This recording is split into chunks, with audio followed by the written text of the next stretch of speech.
ରାମୁ ନାମକ ଜଣେ ଖୁସି ଯୁବକ ମେଷପାଳକ ପାରମ୍ପରିକ ପୋଷାକ ପିନ୍ଧି ଏକ ବଡ଼ ଗୋରୁ ପଲକୁ ଏକ ସୁନ୍ଦର ସବୁଜ ଜଙ୍ଗଲ ଦେଇ ଆଗେଇ ନେଇଥିଲେ। ସୂର୍ଯ୍ୟ ଉଜ୍ଜ୍ୱଳ, ପକ୍ଷୀମାନେ ପୃଷ୍ଠଭୂମିରେ ଉଡୁଛନ୍ତି ଏବଂ ଛେଳିମାନେ ଖୁସିରେ ଘାସ ଖାଉଛନ୍ତି।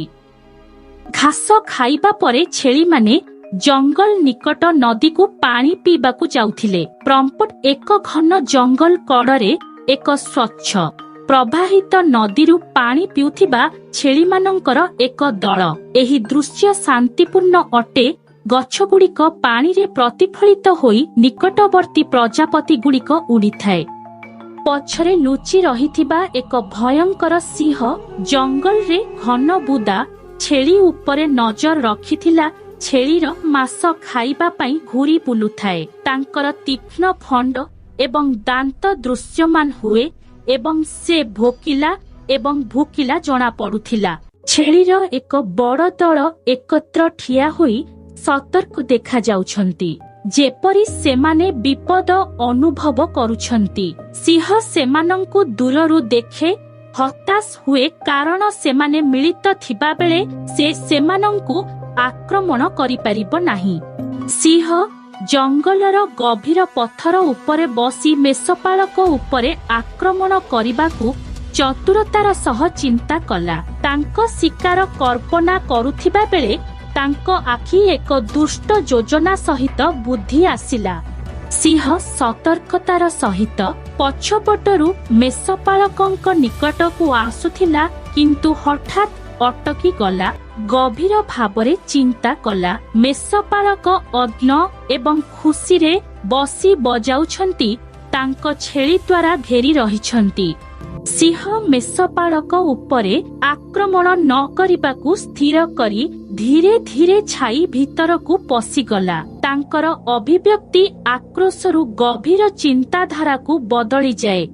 ମୋଟା ସବୁଜ ବୁଦା ପଛରେ ଲୁଚି ରହିଥିବା ସିଂହ ପତ୍ରଗୁଡ଼ିକୁ ଦେଖିବା ଚତୁର ହସ ସହିତ ଛେଳିମାନଙ୍କୁ ଧରିବା ପାଇଁ ଷଡ଼ଯନ୍ତ୍ର କଲା। ସିଂହ ଏକ ଗଛ ମୂଳରେ ବସି ହତାଶ ଏବଂ ଭାବନାରେ ଗଭୀର ଦେଖାଯାଏ। ସେ ଏକ ଯୋଜନା ଆଣିବାକୁ ସଂଘର୍ଷ କରୁଥିବା ବେଳେ ତାଙ୍କ ଚେହେରା ନିରାଶା ଦେଖାଏ। ସିଂହ ହଠାତ୍ ଏକ ଧାରଣା ପାଇଲା। ତାଙ୍କ ଆଖି ଏକ ଦୁଃଖଦ ଚିତ୍କାରରେ ଆଲୋକିତ ହେଲା। ସେ କଳ୍ପନା କରନ୍ତି ଯେ ଛେଳିଗୁଡ଼ିକ ସେମାନଙ୍କ ପଲଠାରୁ ଅଲଗା ହୋଇଯାଆନ୍ତେ ଯଦି ସେମାନଙ୍କୁ ଧରିବାକୁ ସହଜ ହେବ। ସିଂହ ଗୁପ୍ତରେ ଜଙ୍ଗଲରେ ଚତୁର ମାଙ୍କଡ଼ ସହିତ କଥାବାର୍ତ୍ତା କଲା। ମାଙ୍କଡ଼ଟି ସିଂହର ଯୋଜନା ଶୁଣୁଥିବା ବେଳେ ଚୁକ୍ତିରେ ମୁଣ୍ଡ ନୁଆଇ ଦୁଷ୍କର୍ମକାରୀ ଦେଖାଯାଏ।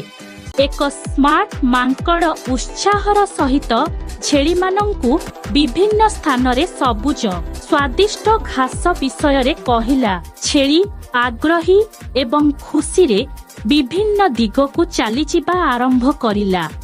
ଛେଳିର ଗୁଣ୍ଠ ବର୍ତ୍ତମାନ ଜଙ୍ଗଲରେ ବିଛାଡ଼ି ହୋଇ ରହିଛନ୍ତି, ଆଉ ଏକାକୀ ନାହାନ୍ତି।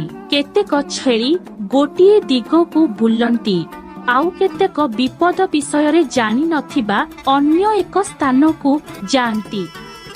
ସିଂହ ଜଙ୍ଗଲରେ ଗୋଟିଏ ବିଚ୍ଛିନ୍ନ ଛେଳି ଉପରେ ଆକ୍ରମଣ କରେ।